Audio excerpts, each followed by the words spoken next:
Hello all, welcome back to the computer network series. Today we are going to learn concepts related to web browser, web server, URL, domain name, IP address and packets. These concepts are closely related and will serve the foundation of understanding computer networks. By the end of the lecture, you will understand the role of a web browser and server, identify components of a URL, differentiate domain name and an IP address, and understand what are packets. Moving on, number one is web browser. A web browser is defined as a software application that allows users to access, retrieve, and display web pages using HTTP. HTTP is a protocol. So what is a protocol? A protocol is nothing but its set of rules that's going to govern data transfer between two or more entities. What are web pages? A single document on the internet containing links, videos, images, text, etc. are called web pages.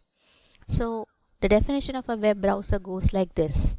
It's just a software application that allows users to access, retrieve, and display web pages using HTTP. Classical examples of web browsers include Chrome, Edge, Firefox, etc. What are the functions of a web browser? This browser accepts URL from the user, for example www.google.com. The browser contacts a web server, which is quite a powerful computer. The browser sends a HTTP request, receives the response from the server, and displays the web page to you. This is the overall function of a web browser. So when you type google.com, the browser requests Google's web server for the home page and you get back the home page. That's it. Number two is web server. A web server is a computer that stores and delivers web pages to users upon request. HTTP servers, IIS are all examples of web servers. Can you list the functionality of a web server?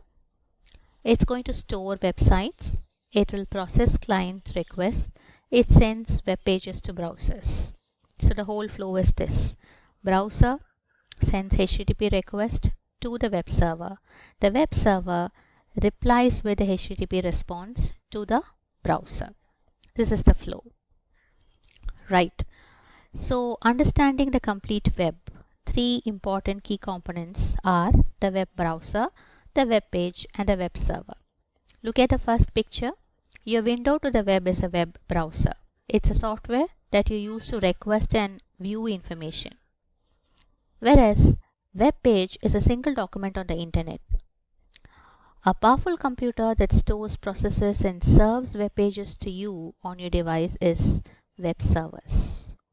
Right. Moving on, number three is URL, which stands for Uniform Resource Locator. A URL specifies the location of a resource on the internet.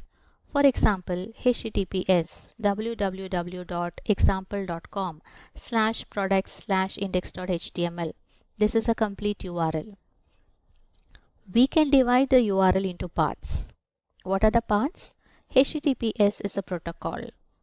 www.example.com is a domain name. /products/index.html is the path to the resource. So this protocol HTTP tells the browser how to communicate.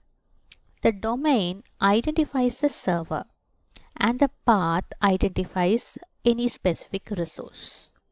Fine. Number four is a domain name. A domain name is just a human readable name of any website. For example, gct.ac.in, google.com, openai.com, etc. Human beings remember names more easily than numbers, is it not? So domain name is nothing but the human readable name of a website. Number five is what is an IP address? An IP address is a numerical address assigned to a device on a network.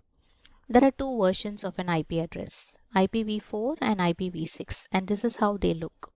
Don't worry, we are going to deal with IP addresses, MAC addresses and port addresses in detail in the forthcoming sessions. So computers communicate using this IP address. Humans use domain names. This DNS, domain name service, converts the domain names into IP address. Very important. Number 6 is the DNS. So when some student enters www.google.com, the DNS is responsible for finding the corresponding IP address. I mean to say, from the browser you type in the URL, goes to the DNS server, the IP address is found, and the Google server is contacted. Yes, so DNS will be discussed in detail in the application layer. We'll be talking about the application layer as a last part of the computer network series. Don't worry. And the last part is, what are packets? According to Tannenbaum, a big data or a smaller data is divided into smaller subunits or units called packets before transmission. So why packets? What is the need for such packets? Because they render efficient transmission, better error recovery.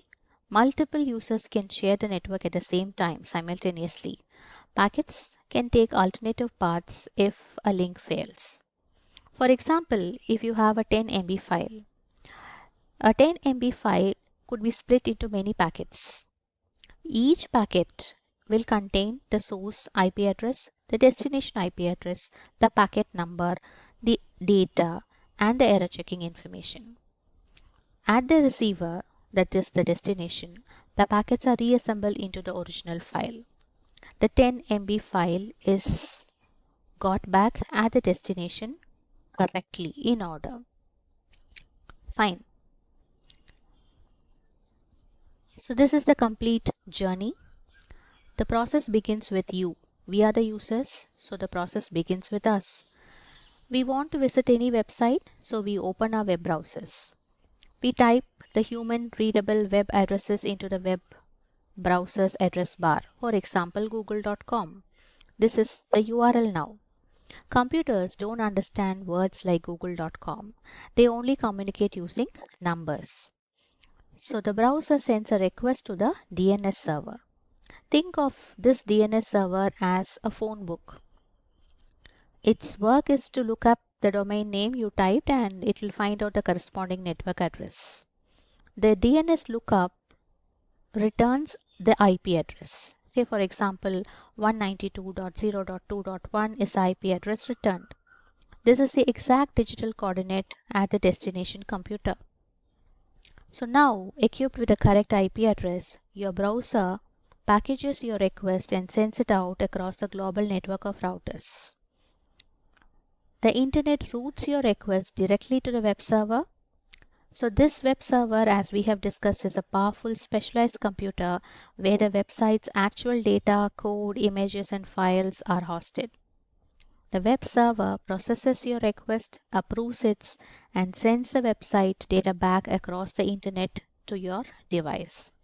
Your browser now will read this data and translate the data into an interactive web page that will finally load onto your machine. So this is the complete picture of the web journey.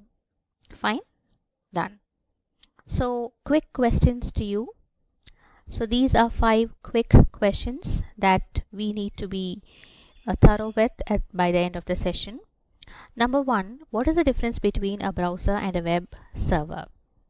So a web browser is a software used to access a web page or view a web page, whereas a web server is a computer that stores and delivers web pages.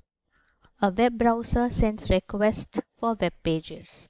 A web server receives requests and sends a requested web page back. Done? For example, when you type a website address in Chrome, the web browser requests the page from a web server which sends the page back for the display. Second question, what are the 3 main components of a URL? We have already discussed. 3 main components are the protocol, domain name, and path.